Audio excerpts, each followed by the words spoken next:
The universe is full of wonders. Stars are born, galaxies collide, and on a small blue planet, a mind can ignite with the fire of 1,000 suns. Such a mind belonged to Nikola Tesla. He was born at the stroke of midnight during a fierce lightning storm in a small village in what is now Croatia. The midwife, seeing the storm, called him a child of darkness, but his mother replied, "No, he will be a child of light." And so he was. From his earliest days, Tesla was different. He saw the world not just as it was, but as it could be, powered by the unseen forces that dance all around us. His imagination was a universe unto itself. He didn't just think of an invention, he built it, tested it, and perfected it entirely within his mind. He could visualize a machine with such precision that he knew every part, every screw, every wire, before ever touching a tool. Flashes of light, intense and blinding, would reveal solutions to problems he pondered. These weren't just daydreams. They were vivid, detailed blueprints projected onto the screen of his consciousness. He spoke multiple languages. He could memorize entire books. His mind was a finely tuned instrument, receiving signals that others couldn't even imagine existed. This unique way of seeing the world set him apart. While his friends played games, Tesla would conduct experiments with bugs or build water wheels unlike any seen before. He was driven by a powerful, insatiable curiosity. He looked at a waterfall and didn't just see water falling over rocks. He saw energy, boundless, clean and free energy, waiting to be harnessed for the good of all humanity. This wasn't the thinking of a typical boy. It was the thinking of someone who could perceive the fundamental rhythms of the cosmos and felt a deep, profound connection to its power. His journey took him from his small village to the great capitals of Europe and finally to America, the land of opportunity. He arrived with little more than a few cents in his pocket and a letter of introduction to Thomas Edison. But he also carried with him a universe of ideas that would soon collide with the established world. He wasn't just an inventor seeking fame or fortune. He was a visionary, a messenger from a possible future, here to show us a different path, a path illuminated by the brilliant, untamed energy of the universe itself. Imagine a world without wires, a world where energy is as free as the air we breathe. This wasn't science fiction. This was Nikola Tesla's grandest vision. He dreamed of a global system that could transmit power and information to any point on the planet wirelessly. He saw a future where everyone, no matter how remote or poor, could have access to limitless energy. It was a profoundly democratic idea. Power, in his eyes, was not something to be hoarded and sold. It was a birthright of humanity, a gift from the planet itself. To make this dream a reality, he began his most ambitious project, the Wardenclyffe Tower. Rising from the ground in Long Island, New York, this strange, magnificent structure was more than just a transmission tower. It was Tesla's attempt to plug the entire world into the Earth's own electrical grid. He believed our planet was a giant electrical generator, and he had found a way to tap into it. The tower was designed to send resonant electrical waves through the ground and the atmosphere, creating a worldwide field of energy that anyone with a simple receiver could access. Think about what that would mean. No more burning fossil fuels to light our cities, no more poverty due to a lack of power for industry or farming. Ships at sea could navigate without compasses, and information could be sent instantly across the globe.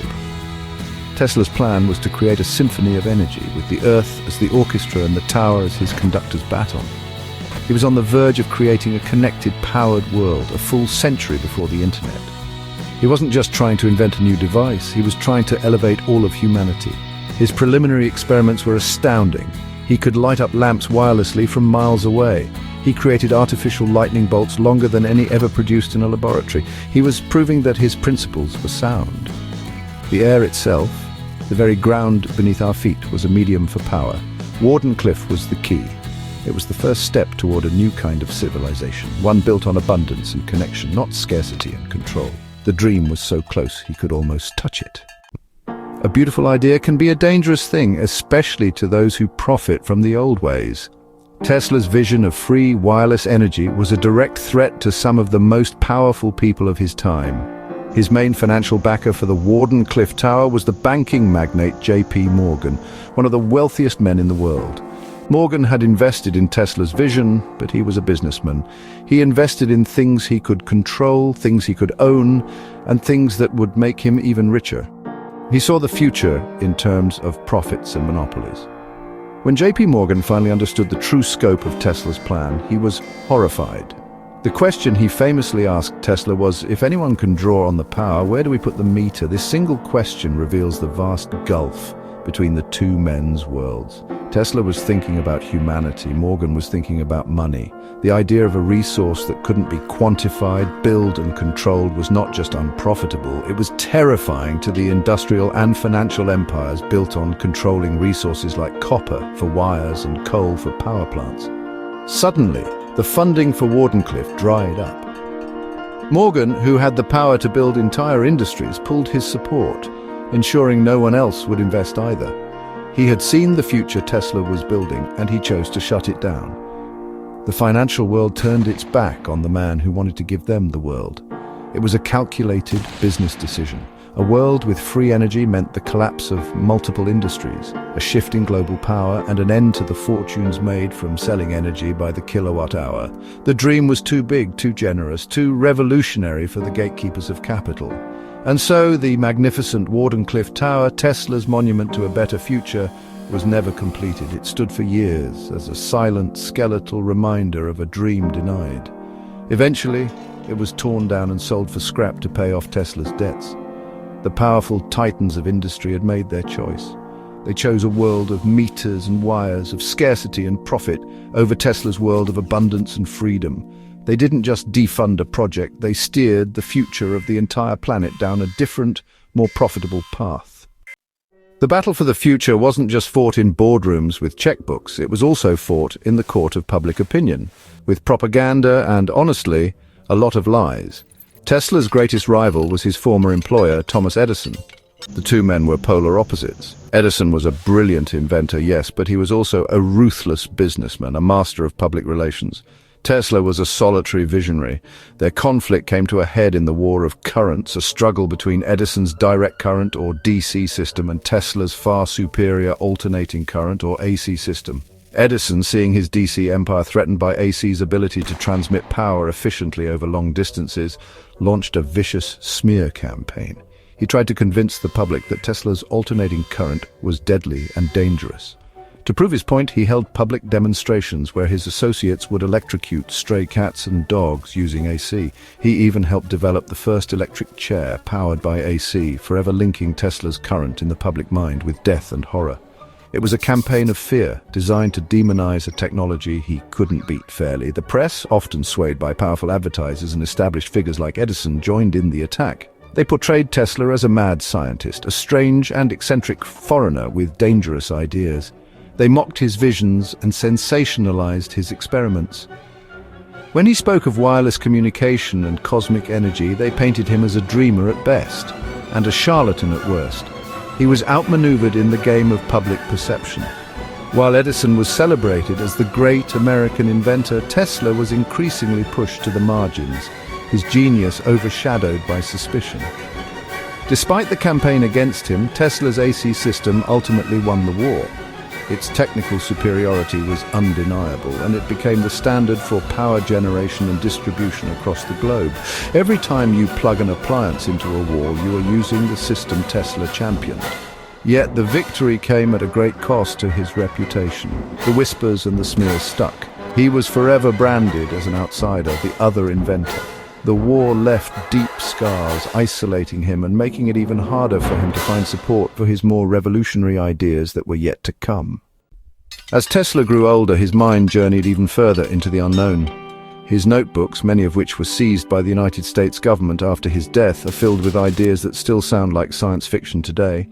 He imagined machines that could project thoughts onto a screen. He designed vertical takeoff and landing aircraft. He conceived of a thought camera that could photograph one's imagination. And most famously, he spoke of a death ray, or teleforce, a particle beam weapon he claimed could destroy entire armies from 200 miles away, making war impossible. Where did these incredible, world-altering ideas come from? Tesla himself said they came to him in visions, in blinding flashes of light. He described his brain as a receiver tuning into knowledge from some unknown source. Was this just the poetic language of a genius, or was it something more? Some have speculated that he was tapping into a cosmic database, a universal library of knowledge. Perhaps his unique mind was able to perceive realities and possibilities that are hidden from the rest of us. He was a man who seemed to have one foot in our world and one in another, far more advanced one. His mission was always clear in his own mind: to use his knowledge to help humanity, to end war, to eliminate poverty, and to bring us into harmony with the universe's energy. He offered his most powerful inventions to governments for the sake of world peace, but they were met with fear and disbelief. He wasn't trying to become a weapons master. He was trying to create a deterrent so absolute that it would force humanity to lay down its arms forever. But the world wasn't ready for that kind of peace, just as it wasn't ready for free energy. In the end, Nikola Tesla died alone and in debt in a New York hotel room. The world, it seems, was not yet ready for his light. We chose the path of meters, wires, and wars.